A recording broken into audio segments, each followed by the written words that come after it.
तो hello guys, आज हम देखने वाले हैं हमारा रूल 4।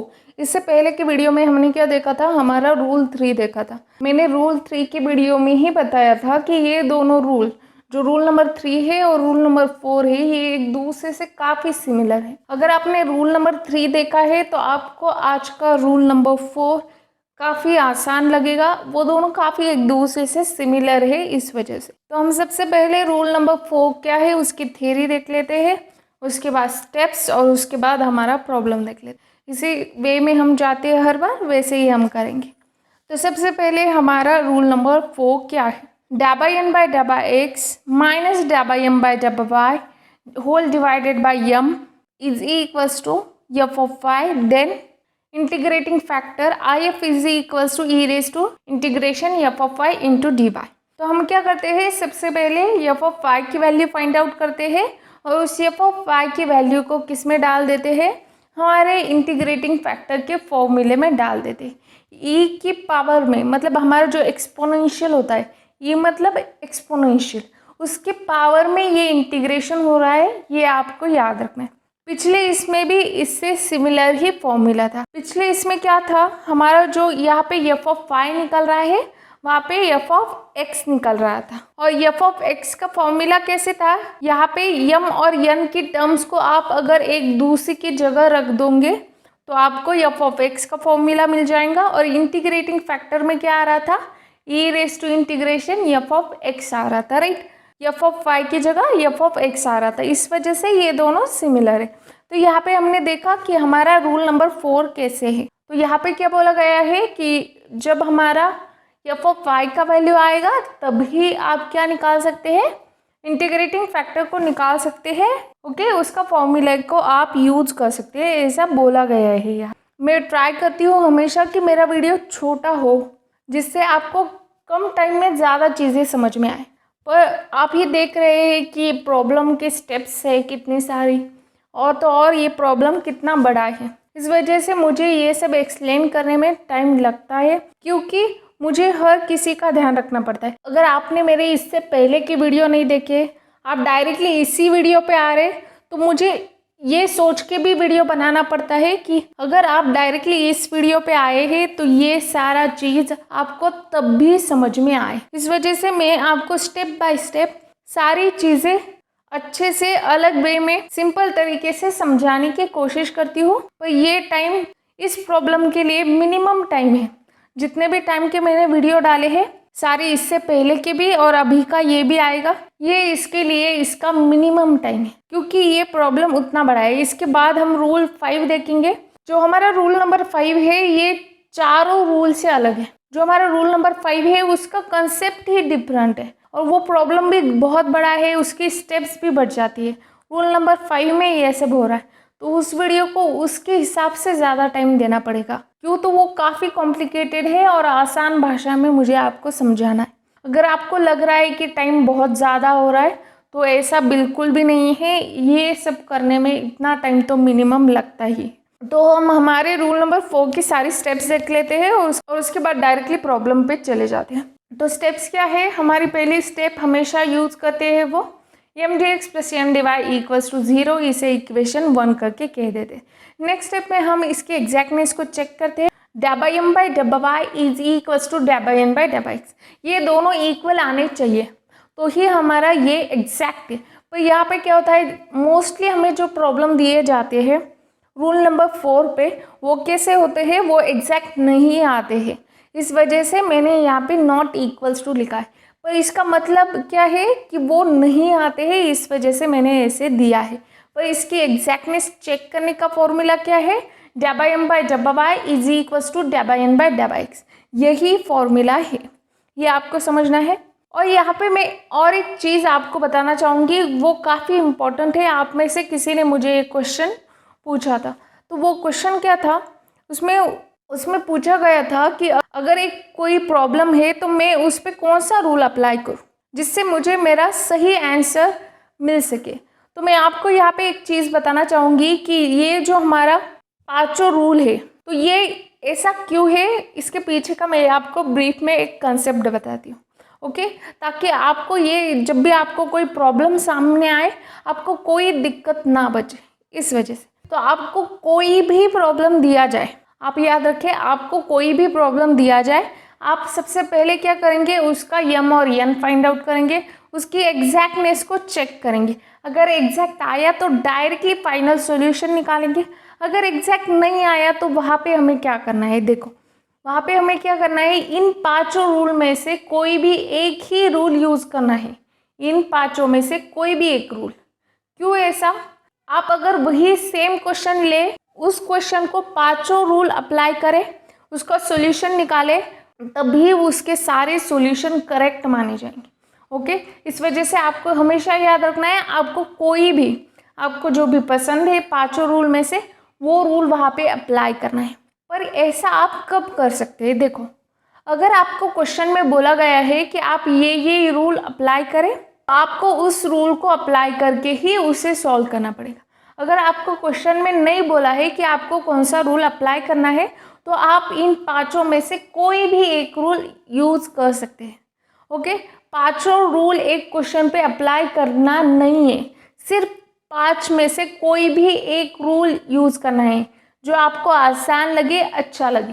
पर आपको पढ़ाई करते टाइम पांचों रूल का पढ़ाई करना पड़ेगा, क्योंकि आपको क्वेश्चन ऐसे भी पूछा जा सकता है कि यहाँ पे आप रूल नंबर 3 यूज़ करें, राइट, वहाँ पे रूल नंबर 3 लिखा होगा और बोला होगा कि इसे अप्लाई करके हमें IF निकाल के दीजिए। ऐसा क्वेश्चन भी आपको आ सकता है। इस वजह से आपको सारे रूल्स पता होने बहुत इम्पॉर्टेंट है। और अगर आपको नहीं पूछा गया है, वहाँ पे नहीं दिया गया है कि कौन सा रूल अप्लाई करना है, तो आप कौन सा भी रूल अप्लाई कीजिए, कोई भी एक रूल, 5 में से कोई भी एक रूल आप डिसाइड करके लीजिए कि अगर ऐसा मुझे क्वेश्चन आया जिसमें पूछा गया है कि इसकी एग्जैक्टनेस को फाइंड करें, और उसके बाद अगर ये एग्जैक्ट नहीं आया तो इसके इंटीग्रेटिंग फैक्टर को फाइंड आउट करें, तो आपको उस क्वेश्चन के लिए खुद से प्रिपेयर करना है। वहाँ पे आपको रेडी करना है कि आपको इन 5 रूल में से कौन सा रूल सबसे ज़्यादा पसंद है, सबसे ज़्यादा आसान लगता है, वही रूल से आप क्या कीजिए, हर बार उसे सॉल्व करके उसका आंसर निकालिए। ओके, कोई भी एक रूल। और अगर आपको क्वेश्चन में ऐसा, आपको क्वेश्चन दूसरे वे में पूछा गया कि बोला गया कि यहाँ पे ये रूल ही इस्तेमाल करना है और इससे ही इंटीग्रेटिंग फैक्टर को फाइंड आउट करना है, तो आपको वही रूल यूज़ करना पड़ेगा। आई होप कि आपको ये कंसेप्ट समझ में आ गया होगा। इन पांचों रूल में से कोई भी रूल आप इस्तेमाल करेंगे, तब भी आपका उस क्वेश्चन का करेक्ट आंसर ही आएगा, सही आंसर ही आएगा। यही आपको मैं बताना चाहती हूँ।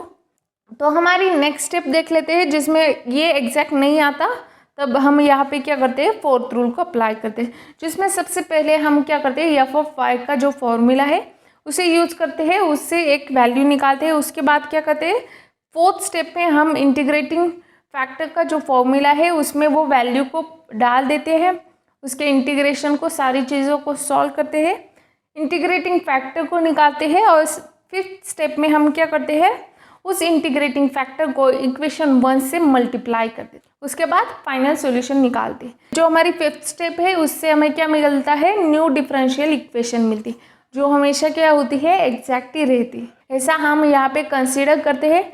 ये सब क्यों करते हैं, ये सब मैंने इससे पहले के सारे वीडियोस में बताया है। अगर आपसे हो सके तो सारे वीडियो सीरीज़ में देखा करें। अगर आपको डायरेक्टली सारे रूल्स पता है, सब कुछ पता है, तो इस वीडियो से भी आप कंटिन्यू कर सकते हैं, कोई इशू नहीं है।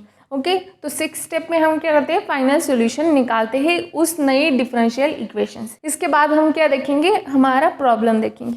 Solve y⁴ + 2y * dx + x y³ + 2y⁴ - 4x * dy = 0। ये हमारा प्रॉब्लम दिया है। हम क्या करते हैं, जैसे हमने इससे पहले की सारी स्टेप्स देखी, उन्हीं स्टेप्स को फॉलो करेंगे, प्रॉब्लम को सॉल्व करेंगे। तो पहली स्टेप क्या होती है हमारी, हमेशा कि m(dx + n(dy) = 0। उस फॉर्म में हमें हमारा जो भी गिवन दिया है वो लाना पड़ता है। पर हमें यहाँ पे देख के क्या पता चलता है कि जो भी हमें गिवन दिया है वो इसी फॉर्म में दिया है, तो हम क्या करेंगे, उस गिवन को लिख लेंगे और उसे डायरेक्टली इक्वेशन नंबर 1 करके लिख देंगे। उसके बाद हम क्या करेंगे, m और n की वैल्यूज़ फाइंड आउट करेंगे। हम जानते हैं हमारा dx के साथ क्या होता है, जो भी इसे हम क्या करते हैं m कंसिडर करते हैं, dy के साथ जो भी होता है उसे हम n कंसिडर करते हैं। तो ये हमारी m और n की वैल्यूज यहाँ पे आ गई हैं। हमारे सेकेंड स्टेप में हम क्या करते हैं, इसके एग्जैक्टनेस को चेक करते हैं। एग्जैक्टनेस को चेक करने के लिए हमारा फॉर्मूला क्या होता है, डै बाई एम बाई डै by Y is equals to डै बाई एन बाई डै बाई एक्स होता है। तो यहाँ पे हम सबसे पहले क्या करते हैं, हमारी m और n की वैल्यूज को लिख लेते हैं। उसके बाद हम क्या करते हैं, उसे हम पार्शली डिफ्रेंशिएट करते हैं। m को with respect to y differentiate करते हैं, n को with respect to x differentiate करते हैं। तो यहाँ पे भी हम सेम करेंगे। m की वैल्यू है y⁴ प्लस 2y, इसे हम क्या करेंगे with respect to y differentiate करेंगे। तो ये क्या आ जाएगा, y⁴ का डेरिवेटिव 4y³ प्लस 2y का डेरिवेटिव क्या आ जाएगा, y का विथ रिस्पेक्ट टू y 1 होता है, तो जो कांस्टेंट वहाँ पे था 2 वो वैसे ही रहेगा। तो ये आ गया हमारा डै बाई एम बाई डै बाई। उसके बाद हम क्या निकालेंगे, डै बाई एन बाई डै बाई एक्स निकालें। तो n को हम यहाँ पे क्या कर रहे हैं, partially differentiate with respect to x। तो देखो पहली टर्म क्या है, x/3 है। x/3 का डेरिवेटिव क्या आ जाएगा, y³ कांस्टेंट है, साइड में लिख लेंगे। x का विथ रिस्पेक्ट टू x क्या आता है, 1 आता है। तो पहली टर्म का क्या आया डेरिवेटिव, y³ आया प्लस 2y⁴। तो यहाँ पे क्या है, 2y⁴ है और with respect to x derivative हो रहा है। x के विथ रिस्पेक्टिव हो रहा है तो वहाँ पे x की टर्म होनी चाहिए, पर यहाँ पे कोई भी x नहीं है, तो 2y⁴ ये पूरा का पूरा हमारा कांस्टेंट हुआ। मैंने इससे पहले भी बताया है, जब भी हमारा कांस्टेंट प्लस और माइनस में होता है उसका डेरिवेटिव क्या हो जाता है, 0 हो जाता है। जब भी हमारा कांस्टेंट मल्टीप्लिकेशन या फिर डिविडेशन में होता है उसे हम साइड में लिखते हैं, उसे हम 0 नहीं करते। तो यहाँ पे क्या हो रहा है, प्लस में है तो कांस्टेंट 0 हो जाएगा। -4x, तो विथ रिस्पेक्ट टू x क्या आएगा, इसका डेरिवेटिव -4 हो जाएगा। तो ये आ गया हमारा n का with respect to x derivative. यहाँ क्या करेंगे, हम इन दोनों को कंपेयर करेंगे, डै बाई एम बाई डै बाई और डै बाई एन बाई डै बाई एक्स को कंपेयर करेंगे और देखेंगे कि ये दोनों इक्वल आते हैं क्या। पर देखो इसकी वैल्यूज़ को चेक करो आप, ये दोनों इक्वल नहीं आते हैं। तो इसका मतलब क्या है, ये जो गिवन हमें डिफरेंशियल इक्वेशन दिए है वो एग्जैक्ट नहीं है। हमें क्या करना पड़ेगा, नए डिफरेंशियल इक्वेशन को लाना पड़ेगा, जिसके लिए हम क्या करते हैं, हमारा इंटीग्रेटिंग फैक्टर को फाइंड आउट करते हैं। पर इंटीग्रेटिंग फैक्टर को फाइंड आउट करने से पहले हमारी थर्ड स्टेज हमें करनी पड़ेगी। यहाँ पे क्या है, f(y) का फॉर्मूला हमें दिया गया है, f(y) की वैल्यू हमें निकालनी। तो देखो डै बाई एम बाई डै बाई और डै बाई एन बाई डै बाई एक्स की वैल्यूज अभी हमने निकाली है, वही वैल्यूज यहाँ पे मैंने लिख दी है। नेक्स्ट m की वैल्यू हमने सबसे पहली स्टेप में ही निकाली थी, वो m की वैल्यू भी मैंने यहाँ पे लिख ली है। तो मैंने क्या किया, बीच में जो भी माइनस साइन थी उससे क्या किया, ब्रैकेट के अंदर मल्टीप्लाई कर दिया। तो देखो मैंने सबको मल्टीप्लाई किया और जो भी टर्म कैंसिल आउट हो रही थी उसे मैंने कैंसिल कर दिया, प्लस माइनस किया है यहाँ पे। ओके, तो देखो y³ -4 -4y³ -2 तो यहाँ पे क्या होगा, y³ सेम है तो 1 - 4 ये क्या आता है, -3 आता है। तो ये क्या आ जाएगा, -3y³ -4 -2 ये क्या होगा, -6 हो जाएगा और डिनोमिनेटर वैसे ही आएगा। तो यहाँ पे हमें क्या कॉमन निकल सकता है देखते हैं, क्योंकि इतनी बड़ी टर्म के साथ अगर हम हमारा इंटीग्रेटिंग फैक्टर निकालने जाएंगे तो वो इतना कॉम्प्लिकेटेड होगा कि आप उस प्रॉब्लम को शायद बीच में भी छोड़ सकते हैं। उसका इंटीग्रेटिंग फैक्टर को निकालना, और वो एक्सपोनेंशियल के ऊपर है सारा का सारा इंटीग्रेशन। आगे हम जब इंटीग्रेटिंग फैक्टर निकालेंगे तब, इस वजह से यहाँ पे हमें इसे सिंप्लीफाई करना ही पड़ेगा, इस f(y) को छोटा सा लाना ही पड़ेगा। तो यहाँ पे हम क्या करेंगे, इसे ऑब्जर्व करेंगे, इसमें जो भी कॉमन टर्म है उसे साइड में लिख लेंगे। तो यहाँ पे देखो कॉमन टर्म क्या है, इससे मैंने क्या कॉमन निकाला है, -3 को कॉमन निकाल के साइड में लिख लिया। तो अंदर क्या आया, y³ +2। नीचे मैंने क्या किया, y को कॉमन निकाला तो नीचे क्या आया, y इन ब्रैकेट y³ +2। तो देखो y³ +2 y³ +2 एक दूसरे से कैंसिल आउट हो जाएंगे। उसके बाद क्या रहेगा, -3/y, ये हमारी है f(y) की वैल्यू। उसके बाद हम क्या करेंगे, इंटीग्रेटिंग फैक्टर को फाइंड आउट करेंगे। हमने इंटीग्रेटिंग फैक्टर का फॉर्मूला लिख लिया है और उसमें हम क्या करेंगे, इसकी वैल्यू पुट कर।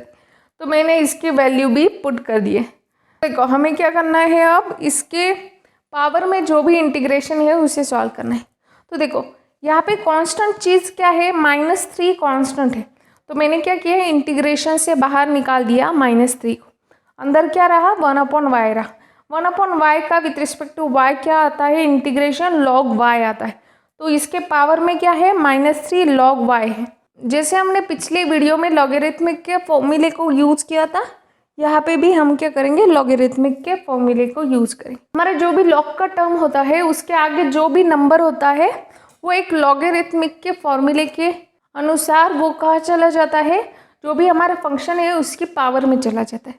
तो यहाँ पे हमारा फंक्शन क्या है, y है। तो ये जो भी लॉग के आगे जो भी वैल्यू है, जो भी नंबर है, वो कहाँ चला जाएगा, जो भी हमारा y है उसके सर पे चला जाएगा, उसकी पावर में चला जाएगा। तो -3 कहाँ जा रहा है, y के सर पे जा रहा है, उसकी पावर में जा रहा है।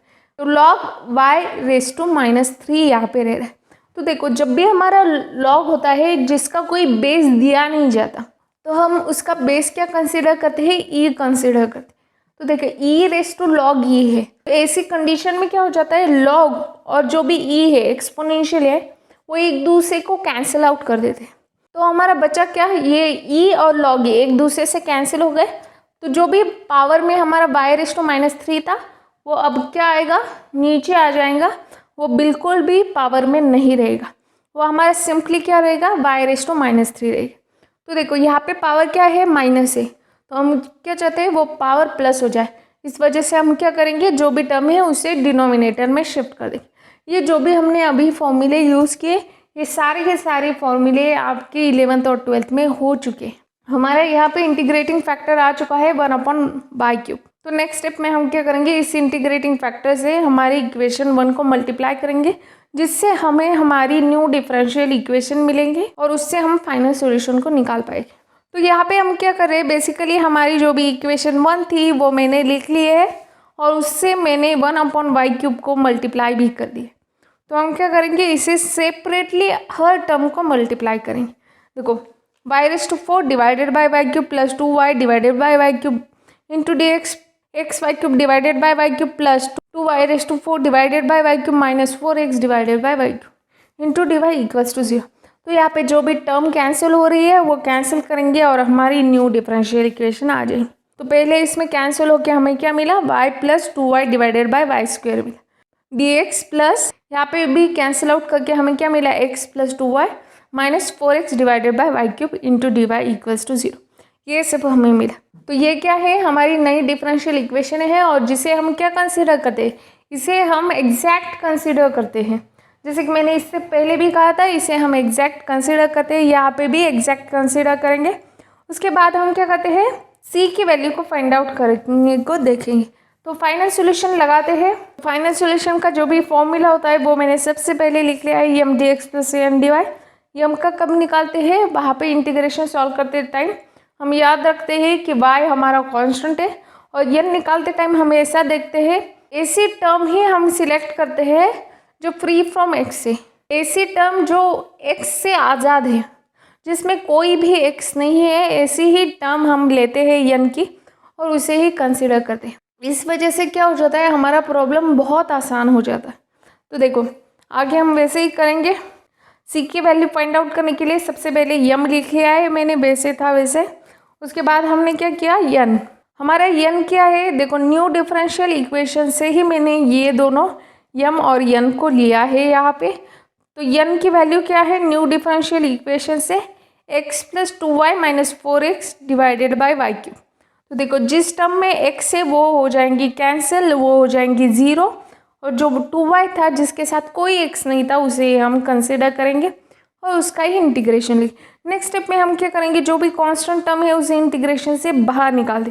देखो विथ रिस्पेक्ट टू x हो रहा है पहले इसमें, तो जो भी x छोड़ की टर्म है उसे हम कांस्टेंट कंसिडर कर रहे हैं, तो उसे बाहर निकाल दे। तो पहले इसमें क्या था, y कांस्टेंट था, बाहर निकाल दिया, खाली इंटीग्रेशन बचा, प्लस 2y² को बाहर निकाल दिया, खाली इंटीग्रेशन बचा, प्लस यहाँ पे क्या था, 2 कांस्टेंट था, 2 को बाहर निकाल दिया, y अंदर रहा। यहाँ पे ऐसा क्यों हुआ, पहले इसमें क्या हो रहा था, विथ रिस्पेक्ट टू x हो रहा था, इस वजह से वहाँ पे x होगा तो ही हम उसे अंदर लेंगे, x छोड़ के जो भी टर्म होंगे उसे बाहर निकाल देंगे। यहाँ पे क्या है, विथ रिस्पेक्ट टू y हो रहा है, तो हम क्या कर रहे हैं, जो भी y की टर्म है उससे ही ले रहे हैं, बाकी सारी टर्म को कांस्टेंट कंसीडर करें। 2 कांस्टेंट था, इस वजह से उसे बाहर निकाल दिया।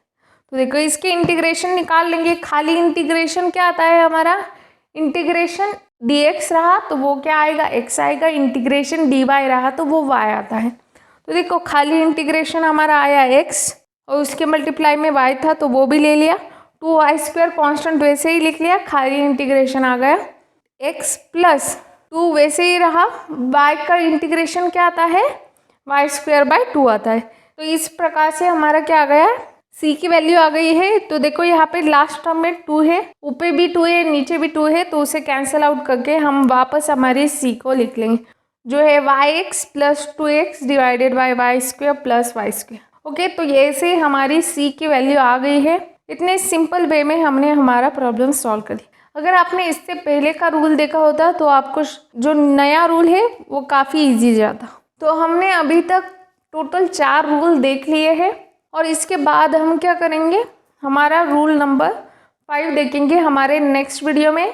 जो भी हमारा पहला यूनिट है वो हमारा 50% कंप्लीट हो जाएगा। और मैं ज़्यादा से ज़्यादा वीडियो लाने की हमेशा कोशिश करती हूँ। मेरा भी एम रहता है कि मैं ज़्यादा से ज़्यादा वीडियो एक हफ्ते में ले आऊँ। पर जैसे कि मैंने इससे पहले भी आपको कमेंट में बहुत लोगों को बताया है कि मैं ये पार्ट टाइम कर रही हूँ। मैं चाहती तो मैं इसके लिए पैसे रख सकती थी, ये फ्री नहीं करती, पर मैंने ये सब कुछ फ्री किया है क्योंकि मैंने भी इंजीनियरिंग की है। मैंने देखा है कि फर्स्ट ईयर में काफ़ी लोगों को काफ़ी दिक्कत आती है। अभी जो भी है उनकी ऑनलाइन एग्ज़ाम हो रही है, इस वजह से आपका क्या हो रहा है, आपके इसमें ज़्यादा फेल नहीं हो रहे और कोई ज़्यादा ईयर डाउन नहीं हो रहे। जब मैं फर्स्ट ईयर को थी तो हमारी थियरी एग्ज़ाम थी, आपकी कोविड की वजह से ऑनलाइन है, तब हमारी ऑफलाइन एग्ज़ाम थी। तो उसमें कैसे था, उसमें ऑलमोस्ट 50% से ऊपर लोग ईयर डाउन हो जाते थे। ओके, वो फेल हो जाते थे एग्ज़ाम में और उनका वो साल पूरा चला जाता था। मुझे याद है कि मेरी जो बैच थी उससे हम सेकेंड ईयर में जाने वाले सिर्फ कुछ 25 लगभग लोग बचे थे। पूरी बैच में से लगभग 60-70 लोगों की बैच थी। सेकेंड ईयर में जाने वाले 20 से 25 लोग ही बचे। सिर्फ हम 25% लोग ही सेकेंड ईयर में जा पाए थे। जो फर्स्ट ईयर है उसमें काफ़ी दिक्कत आती है। और आपके समय में क्या हुआ है, आपकी जब 12th कंप्लीट हुई उसके बाद आपका पूरा का पूरा 1 साल आपका ऐसे ही कोविड की वजह से चला गया। आपका कुछ भी उसमें एकेडमिक या फिर कोई भी एडमिशन वगैरह नहीं हुए। इस वजह से आपके कंसेप्ट काफ़ी वीक हो गए, वो 1 साल के गैप के वजह से। इस वजह से मैंने इस सब चीज़ों को फ्री रखा है। मैं चाहती तो मैं इसे पेड भी कर सकती थी, पर मैंने इसे पेड नहीं किया है। आपके लिए मैंने फ्री किया है। मैं भी ट्राई कर रही हूँ मैं जल्दी से जल्दी और ज़्यादा से ज़्यादा वीडियो लाऊँ, पर मैं ये सब पार्ट टाइम कर रही हूँ। मुझे फुल टाइम प्रोफेशन पे भी वर्क करना पड़ता है, मेरे दूसरे इस पे भी वर्क करना पड़ता है। इस वजह से मैं भी ट्राई कर रही हूँ जल्दी से जल्दी वीडियो लाने की। तो आप भी क्या कीजिए, नोटिफिकेशन को ऑन कीजिए, तो आपको क्या होगा, मैं जैसे ही वीडियो डालूंगी आपको पता चल जाएगा और आप जल्दी से जल्दी उसे देख पाएंगे। ओके, तो आज के लिए बस इतना ही। अगर आपको ये वीडियो पसंद आ रहा है तो वीडियो को लाइक करें, चैनल को सब्सक्राइब करें और ज़्यादा से ज़्यादा लोगों को शेयर करें, ताकि जिनको दिक्कत आ रही है उनको भी आसानी से ये सब सॉल्व हो सके। ओके, तो आज के लिए बस इतना ही। Thank you.